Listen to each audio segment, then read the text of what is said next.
সিউড়ি আমরা সবাই জানি এখানকার ল্যাংচা খুব বিখ্যাত। সিউড়ি আমরা সবাই জানি এখানকার ল্যাংচা খুব বিখ্যাত।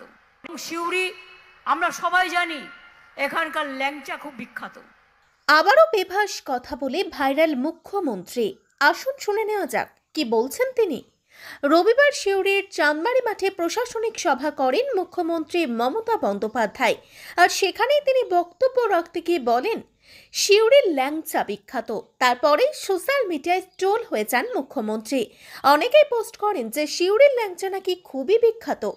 যদিও অনেকে বলছেন যে সিউড়ির ল্যাংচা না, সিউড়ির মোরব্বা বিখ্যাত। এই কথা কি করেই বা ভুলে গেলেন মুখ্যমন্ত্রী? সিউড়ি আমরা সবাই জানি এখানকার ল্যাংচা খুব বিখ্যাত। কারণ এটা মনে রাখবেন, আজকে হয়তো আমি অতটা না আসতে পারলেও সারা বীরভূম বর্ধমান জুড়ে পরিচিত লোকের সংখ্যা আমার কম নেই। কাজেই কোথায় কি পাওয়া যায়, কোথায় কি না পাওয়া যায়, এটা আমরা খুব ভালো করে জানি।